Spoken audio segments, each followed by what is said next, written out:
আসসালামু আলাইকুম সবাইকে। স্পেন এবং ফ্রান্স হোয়াট আ গেম হবে সেমিফাইনালে। আমি চাবো স্পেন এই ম্যাচটা জিতুক। কারণ আমি বার্সেলোনার সাপোর্টার। আমি ডাইং ফ্যান বার্সেলোনার।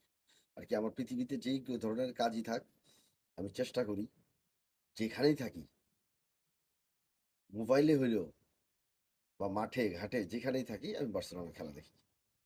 সো বার্সেলোনার স্পেনের ফ্রন্ট লাইনের মেজরিটি হলো বার্সেলোনার।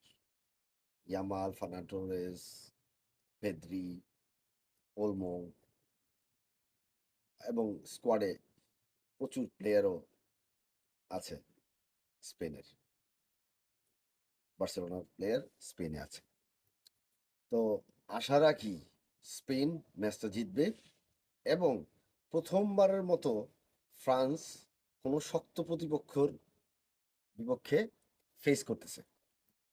কারণ ফ্রান্স তুলনামূলকভাবে ওরকম শক্ত প্রতিপক্ষ পায় নাই এবং স্পেনের রেকর্ড সবসময় ফ্রান্সের এগেনস্টে ভালো।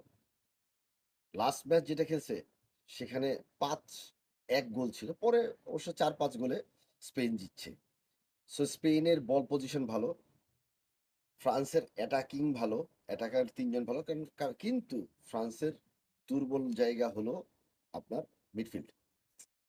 মিডফিল্ড ফ্রান্সের উইক এবং ২ সাইড ব্যাক তুলনামূলকভাবে অত স্ট্রং না, যেটা আর কি ওদের ফ্রন্টে।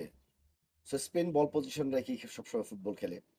স্পেনের চিন্তা করতে হবে যেন কাউন্টার অ্যাটাকের গতি এবং এমবাপ্পেকে আমাদের বার্সেলোনা কুপাসি অলওয়েজ ফেস করে থাকে ইন লিগে আর কি, লা লিগায়। সো কুপাসি ভেরি ইজিলি ওকে ট্র্যাক করতে পারে, সমস্যা হয় না।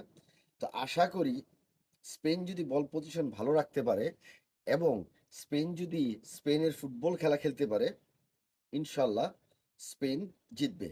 আর কি আমি যে টিমকে সাপোর্ট করি ওই টিমের মেজরিটি প্লেয়ার ফ্রন্ট লাইনের, সেটা স্পেনে। এবং স্পেনের খেলা আমার ২০০৮ থেকেই ভাল লাগে, যখন ওরা ইউরো চ্যাম্পিয়ন হয়। ওদের টিকা টাকা ফুটবল এবং বল পজিশন ফুটবল আমার অলওয়েজ ভালো লাগে। সো আশা করি স্পেন, আম, এখানে 50-50 ম্যাচ। আমি বলতে পারবো না যে কে, কারণ এখানে দেখা যাবে যে স্পেন বল পজিশন রাখছে কাউন্টার অ্যাটাকে। কারণ ওসমান দেবেলে ওয়ার্ল্ডের টপ ৪টা প্লেয়ার ফ্রান্সের। হ্যাঁ, ভালো ফুটবল হবে আমি আশা রাখি আর কি, ওয়ার্ল্ড ক্লাস ফুটবল হবে।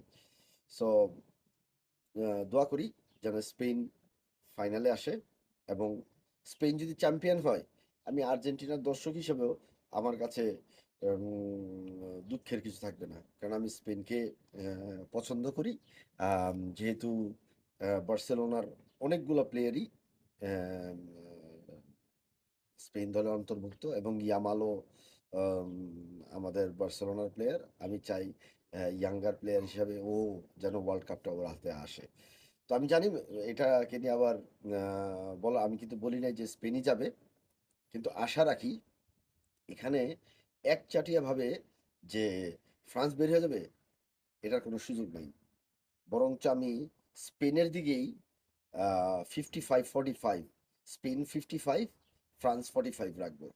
কারণ ফ্রান্স এখনো এই ধরনের শক্ত প্রতিপক্ষ এবং মাস্টার মিডফিল্ডের, আহ, স্পেন যেমন মিডফিল্ডে মাস্টার মিডফিল্ড, এই ধরনের আহ, খেলায় এখনো ফেস করে নাই। সো আশা করি যে স্পেন পুরো ম্যাচ কন্ট্রোল করে ম্যাচটা জিতবে। আল্লাহ হাফেজ, ভালো থাকবেন।